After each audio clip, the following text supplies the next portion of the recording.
everybody needs to find a partner that they're going to work with immediately. So just make sure that you're paired with somebody. I would prefer to make sure that everybody has a partner. I'm alone. Who's next? You'll be with Rick. Okay, good. Great. Good afternoon. Good morning.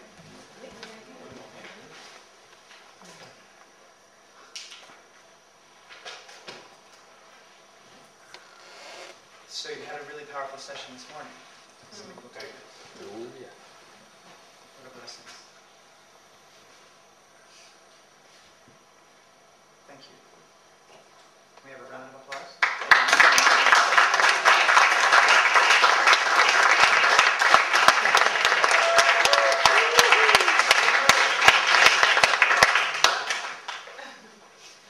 So, today, first of all, we're going to try and have fun here. This is really supporting each other in service of integral sustainability leadership. So as the ego is trying to stay alive by diving into the world of sustainability, we sometimes try and we do wild things. So this is fundamentally about supporting each other.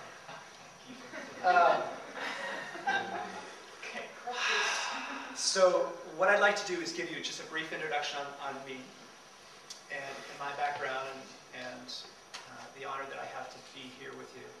And then I'll go over the agenda for the day. I'm fortunate enough to be with you until 6 o'clock today.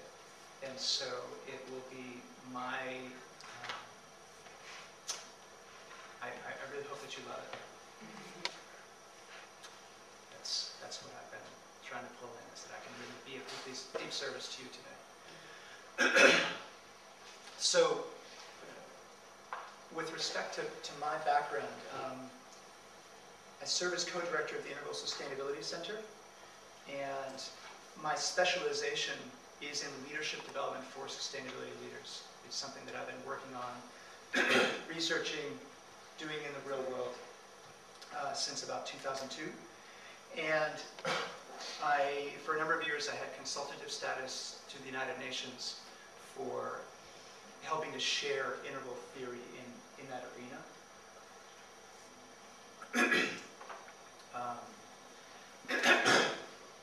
Excuse me.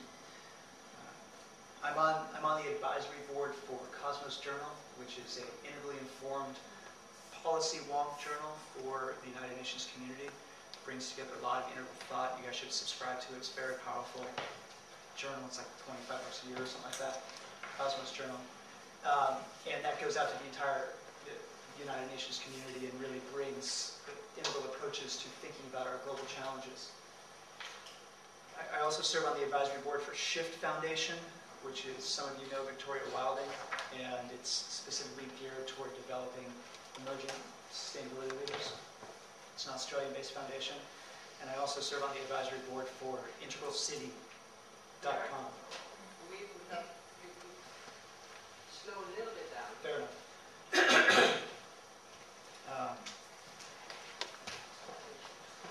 I also serve on the advisory board for integralcity.com, which is specifically looking at the development of entire human ecosystems and societies through an integral and sustainability model.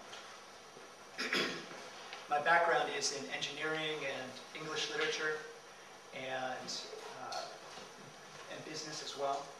And my sustainability career started in 1995 when I started up a fair trade importing company working with Peruvian and Bolivian indigenous women's cooperatives to import their textiles and jewelry back to the United States.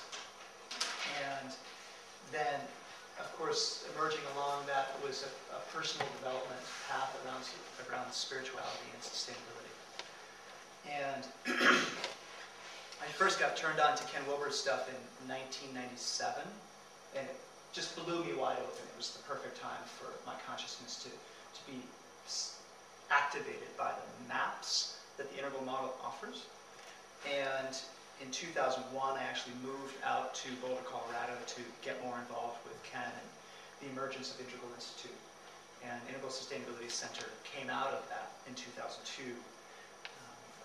I also worked as International Development Director for the Sustainable Village, which was specifically geared toward doing appropriate technology and sustainability projects in developing countries.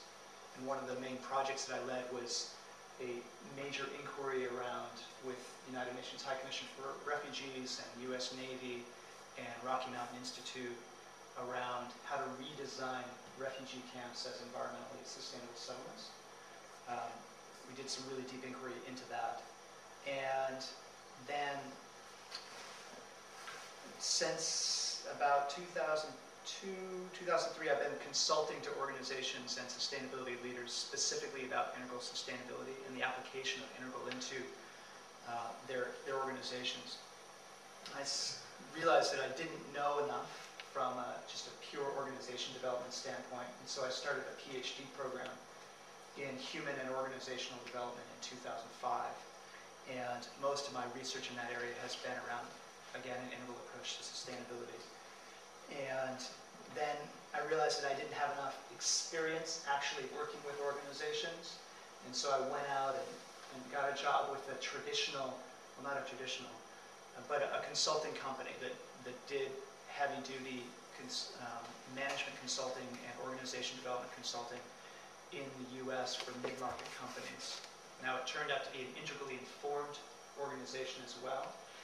And so there I really learned a lot about what actually works with this integral model in the real world. Like, we've got lots of ideas here, but what's actually sticky? What actually works to help transform consciousness and transform organizations? And so spent a number of years in that space, and then had this epiphany last year where it had been emerging like a dawn on me, but I just really realized that I wasn't serving at the level of society, our global society, that I wanted to be, and felt like I even had a divine obligation to, if you can imagine that. And so I wanted to be working at a higher level in the system and having more influence in helping global sustainability to emerge. And so I really started doing a lot of research around what I call global acupuncture points. So spaces in our global system where we can do specific interventions of our consciousness as teams, as individuals, that will help to global sustainability to emerge more rapidly and more healthily. And so I was fortunate enough to get a job offer here in the Netherlands to come and do one of those global acupuncture moves.